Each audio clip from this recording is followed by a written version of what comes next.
ассасины деп айтылады ғой. Ассасин деген Ассасины деген хашшашун деген, хашиш деген гашиш деген сөз. Хасан ибн Саббах деген тауда, Дайлам деген қазіргі Иранның өңірінде бір тауда тұрған сондай бір шейх болған.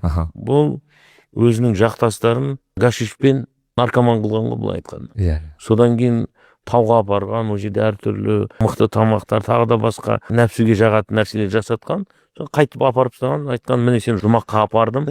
Қайтып жұмаққа барғың келсең, барып ананы өлтір, мынаны өлтір. Сосын ассасин деген наемник қой, наемник деген мағынаға кетіп қалған ғой. Тіпті Европадағы рыцарьлардың өзі қорыққан сол ассасиндерден. Себебі олардың түсінігі бойынша цель оправдывает средства дейді ғой.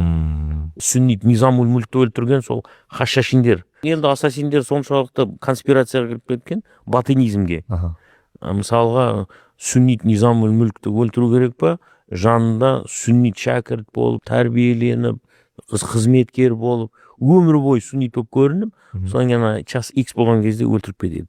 Тура сол секілді, мысалы, католик бір рыцарды өлтіру керек болса, монах болады, анау не болады, белгілі бір деңгейге жетеді, содан кейін ана жақтан бұйрық келген кезде. Сол үшін конспирация, батинизм деген сондай бір кер жағы да бар дегенім ғой.